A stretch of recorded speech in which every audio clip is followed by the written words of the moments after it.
Hi students, जैसा कि मैं पहले बताया था, इससे पहले मैंने 3 वीडियो डाला है जिसमें आर्टिकल ए और एन का यूज़ बताया कि कहाँ ए और एन यूज़ होगा और कहाँ यूज़ नहीं होगा। वो सारे मैं कंसेप्ट क्लियर कर दिया था। तो उसके नेक्स्ट सीरीज में हम आपको बात कर रहे हैं आज आर्टिकल द के बारे में। आर्टिकल मैं पहले ही बताया था कि नेक्स्ट वीडियो में आर्टिकल द के बारे में मैं डालूंगा। तो यहाँ पर हमको ध्यान क्या देना है कि ए और एन में तो जनरली बच्चे कंफ्यूज नहीं होते हैं, वो जनरल वे में अपना काम कर जाते हैं। बट आर्टिकल द के यूज में बहुत सारे बच्चे कंफ्यूज होते हैं, उसे समझ नहीं आता है कि हम कहाँ आर्टिकल द का यूज करें और कहाँ आर्टिकल द का यूज नहीं करें। इन सारी वो कंफ्यूजन में वो डूबा रहता है। जैसे कभी वो ट्रांसलेशन यूज कर बनाता है या सेंटेंसेस लिखता है या लेटर लिखता है या कहीं भी आपको उसको लिखने की जरूरत होता है, तो आर्टिकल द में वो बहुत सारे जो कंफ्यूजन में पड़ जाते हैं और वो गलतियां भी कर जाते हैं। तो उन सारी कंफ्यूजन को मैं तोड़ तोड़ कर बताने वाला हूं, इसलिए आप इस वीडियो को बड़े आसानी से, बड़े सुविधापूर्वक, बड़े शांत माइंड से देखें और आशा करते हैं कि आपका यहाँ पर कंफ्यूजन ना हो। अगर कोई प्रकार का कंफ्यूजन हो तो आप हमें कमेंट में कर दीजिएगा, मैं आपको उस कंफ्यूजन को भी दूर करके मैं नेक्स्ट वीडियो डाल दूंगा। और इस चैनल को सब्सक्राइब कर दीजिए ताकि नेक्स्ट टाइम जो वीडियो डाले उसका आपको वीडियो पहुंच जाए, नोटिफिकेशन चला जाए, आप आसानी से वीडियो देख पाए। तो चलिए हम आपको आगे बात करते हैं। आर्टिकल द को, जैसा कि मैं पहले ही बता दिया था, द एक डिफिनिट आर्टिकल है। डिफिनिट आर्टिकल का मतलब ही होता है कि किसी निश्चित व्यक्ति के वस्तु या कोई भी जो डिफिनिट नाउन हो उस डिफिनिट नाउन के पहले लगेगा। अब यहां पर बच्चे को कंफ्यूजन क्या होता है, जैसे कि एक एग्जांपल मैं बता दूं, काउ। अब कहीं पर कोई बच्चा देखता है कि लिखा रहता है ये the cow is an animal, कहीं पर ये भी रहता है a cow is an animal. अब ये सेंटेंस दोनों सही है, यहाँ ए भी सही है और द भी सही है। बट अंतर क्या होगा, जनरली वे में ट्रांसलेशन बनाते समय तो आपको डिपेंड करेगा हिंदी वाले सेंटेंस पर। जब आप इंग्लिश बोलोगे तो वहां डिपेंड का, जब आप ए और द लगाओगे तो आदमी समझ जाएगा आप कहना क्या चाहते हो, या कोई आपको कहेगा तो आप समझोगे क्या।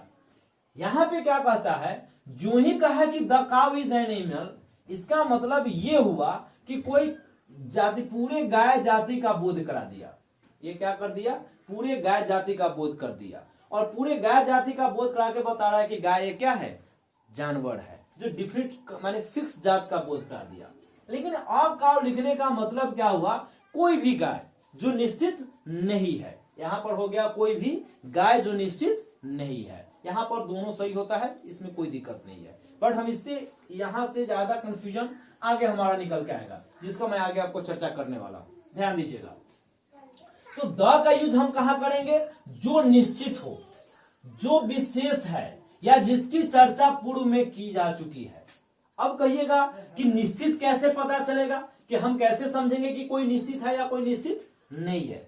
तो एक बात मैं आपको बता दूं, जैसे मान लो कोई गाय मैदान में चल रही है, कोई गाय मैदान में चल रही है, तो ये तो, अब गाय मैं बोलूं तो गाय से पूरी जाति का बोध होगा, क्लियर करने वाली बात है। जैसे मैं आपको ऊपर वाले सेंटेंस लिखा था, जैसे मैं बोलूंगा कि गाय मैदान में चल रही है, तो गाय कहने से किसी खास गाय का बोध हुआ, यानी कि जो गाय मैदान में चल रही है।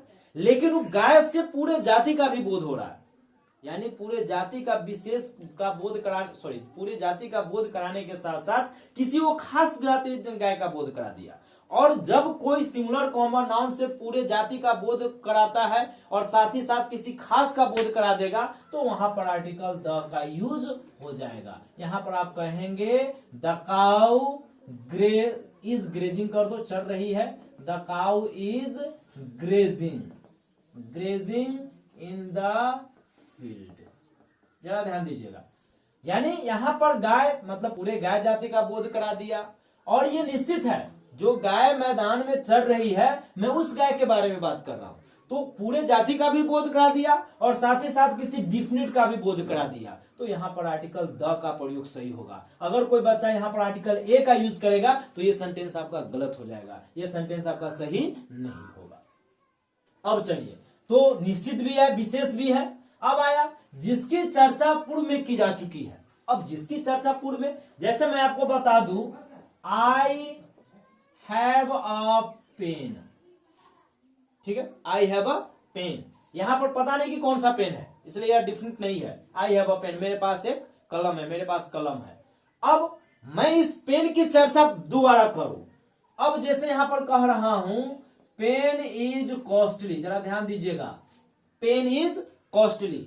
तो अब अगर यहां पर ए का यूज अगर आप करते हो तो ये सेंटेंस हमारा गलत आ जाएगा। क्यों गलत होगा? क्योंकि मैं इस पेन की चर्चा जो दोबारा कर रहा हूं उस पेन की चर्चा मैं पहले कर चुका हूं, और मेरे पास जो कलम है मैं उस कलम को कह रहा हूं कि कलम क्या है, महंगी है। तो यहां पर आर्टिकल ए का यूज न कर आर्टिकल क्या लग जाएगा, द लग जाएगा। तो वहां पर आ जाएगा द पेन इज कॉस्टली, कलम क्या है, महंगी है।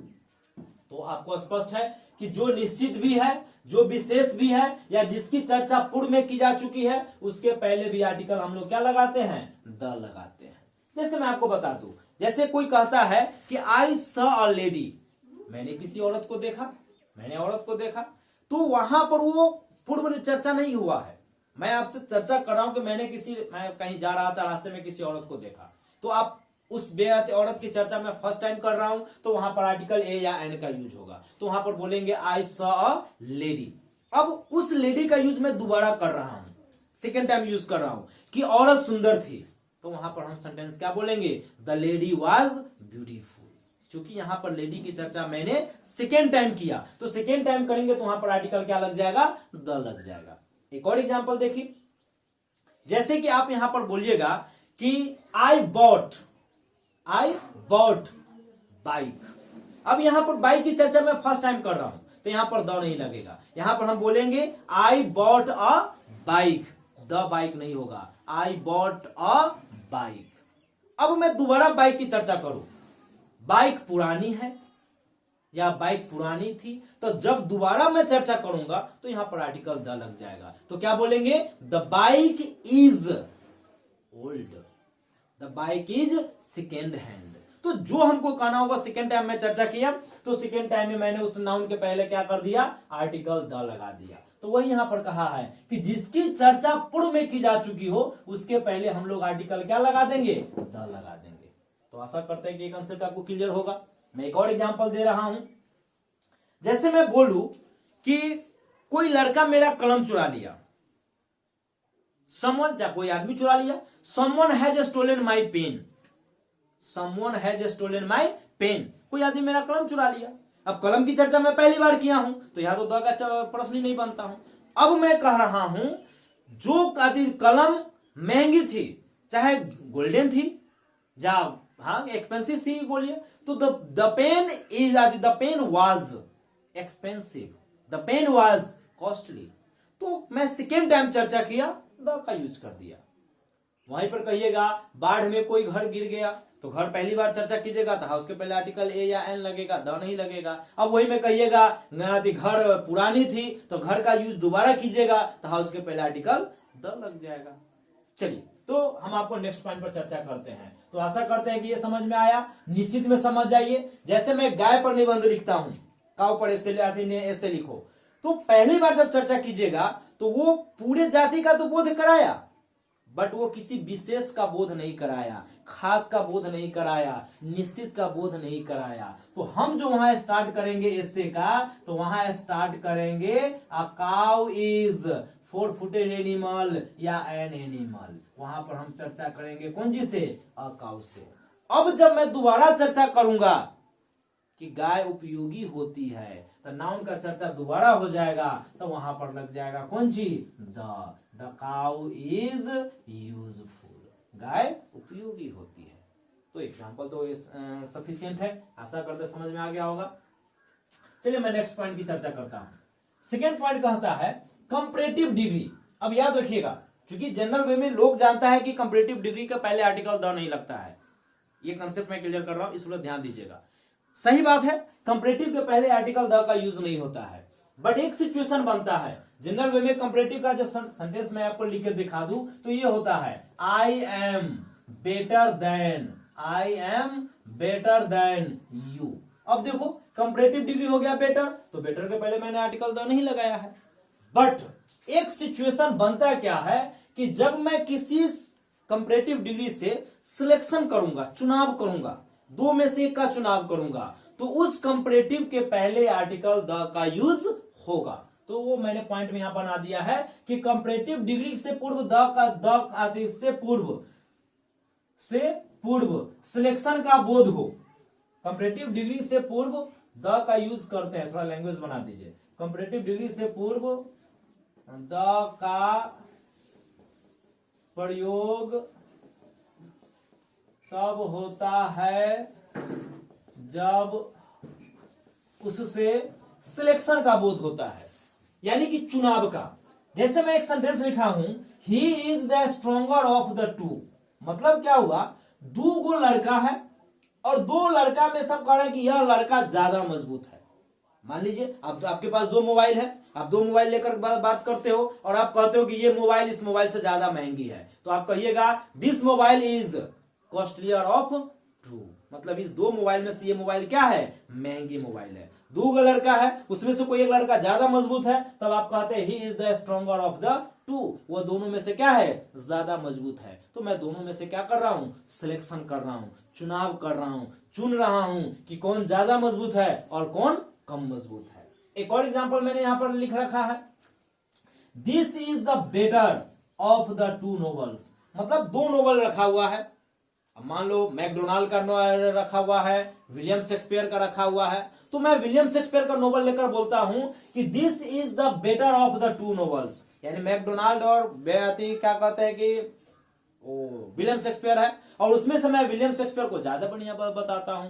तो जब ये सिलेक्शन होगा तो सिलेक्शन का अर्थ बताना होगा, तो वहां पर सुपरलेटिव कंपैरेटिव डिग्री के पहले भी आपको आर्टिकल क्या लग जाएगा, द लग जाएगा।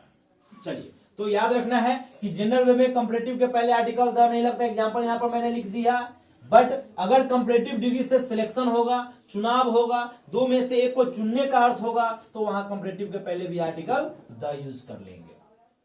अब नेक्स्ट पॉइंट देखिएगा, पार्ट्स ऑफ द बॉडी, शरीर का जो अंग होगा, तो शरीर के अंग के नाम जो आएगा, बॉडी पार्ट्स नेम आएगा, तो उसके पहले हमेशा आपको आर्टिकल द का प्रयोग होगा। जैसे मैं एक एग्जांपल लिखा हूं कि Rohan hit her in the arm, Rohan उसको कहां मारा, बाह पे मारा। तो बाह क्या हुआ, बॉडी पार्ट्स हुआ, तो बॉडी पार्ट्स के पहले हमने आर्टिकल क्या लिख दिया, द लिख दिया। मान लीजिए जैसे किसी को आप पीठ आदि क्या कहते हैं, किसी के आप मान लीजिए हेड पर मारते हो, माथा पर मारते हो, जैसे कहिएगा आई किक, आई किक्ड हर, मैंने उसको लात मारा, किक मारा, तो किक कहां मारा, तो मान लो सर पे मार दिया, तो वहां हो जाएगा इन द हेड। कहां मार दिया, सर पे मार दिया, on the head, sorry on the head. कहां मार दिया आपने, सर पे मार दिया, यानी सर पे आपको उसको किक मार दिया।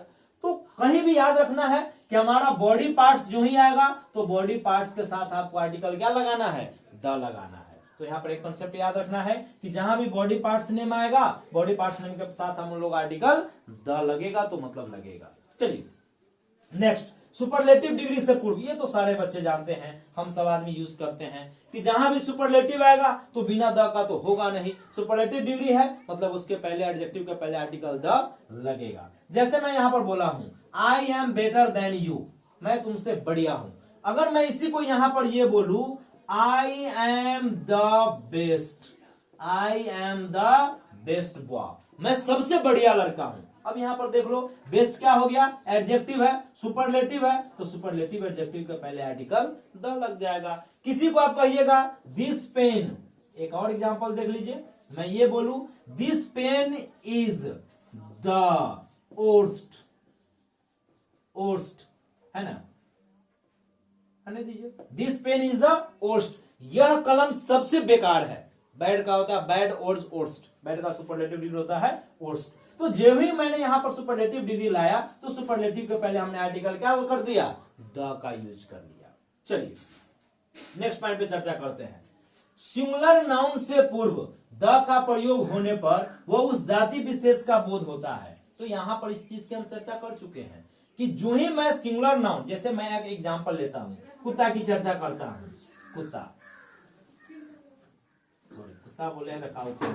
कुत्ता की मैं चर्चा किया हूं, डॉग इज बार्किंग, अब जरा यहां पर ध्यान दो, कुत्ता कितने हैं, एक है, सिंगुलर है, आइए तो सिंगुलर नाउन हो गया। अब क्या कहता है, द का प्रयोग होगा तो उस जाति विशेष का बोध होगा। अगर आप ये लगा दो कि और डॉग, तो ये निश्चित नहीं हुआ, जाति विशेष यहां भी है बट ये निश्चित नहीं है। लेकिन द का अगर हम यूज यहां पर कर देते हैं तो ये जाति विशेष के साथ साथ ये डिफिनिट भी होगा, जिसकी चर्चा मैं यहां पर कर दिया हूं। यानी कुत्ता भौंक रहा है, द डॉग इज बार्किंग, मतलब कि एगो कुत्ता भौंक रहा है, लेकिन उस कुत्ता से किस कुत्ते का बोध हो रहा है, पूरे जाति का, क्योंकि कुत्ता कहने से कोई भी कुत्ता हो सकता है, और द लगने से यह तय है कि जो पार्टिकुलर कुत्ता को मैं दिखा रहा हूं वही कुत्ता भौंक रहा है, दुनिया का सारा कुत्ता नहीं भौंक रहा है। तो यहां पर याद क्या रखना है कि अगर सिंगुलर कॉमन नाउन के साथ अगर आर्टिकल द का यूज कर दे तो वह उससे जाति विशेष का बोध कराता है, और जाति विशेष के साथ साथ क्या रहता है, निश्चित का भी बोध कराता है, विशेष का भी बोध कराता है। चलिए नेक्स्ट पॉइंट पर, व्यक्तियों के पद के पूर्व। अब पद का मतलब क्या हुआ, पोस्ट। पोस्ट में हुआ जैसे कि टीचर हुआ, डॉक्टर हुआ, हेड मास्टर हुआ, प्रिंसिपल हुआ, सीएम हुआ, प्राइम मिनिस्टर हुआ। तो कोई भी अगर जो पोस्ट होगा, पद होगा, उस पद के नाम के पहले आपको हमेशा आर्टिकल द लगाना पड़ेगा। जैसे मैं चर्चा करता हूं प्राइम मिनिस्टर, क्या बोल रहा हूं, prime minister, prime minister of India is coming. अब जरा ध्यान दे दीजिए, भारत के प्रधानमंत्री आ रहे हैं। जरा याद रखो, प्राइम मिनिस्टर क्या है, पद है, तो पद का नाम आया तो यहां पर आर्टिकल द लगेगा। The prime minister of India is coming, Bharat के प्रधानमंत्री आ रहे हैं। एक और एग्जांपल देख लीजिए, जैसे आप हेड मास्टर की चर्चा कर दो, यहां पर मैं बोल रहा हूं हेड मास्टर इज स्पीकिंग, मतलब प्रधानाचार्य बोल रहे हैं। अब यहां पर जरा ध्यान दो, हेड मास्टर क्या है, पद है, और पद का नाम आएगा तो यहां पर आर्टिकल द लगेगा। The head master is speaking, head master क्या कर रहे हैं, बोल रहे हैं। ठीक, तो आप इसको नोट कर लो। मैं नेक्स्ट वीडियो फिर बनाता हूं, जस्ट बनाता हूं, मैं आपको जस्ट वीडियो अपलोड करूंगा, तब तक आप इसको देखो, तैयारी करो, मैं इसके नेक्स्ट टॉपिक की चर्चा करूंगा। Thank you.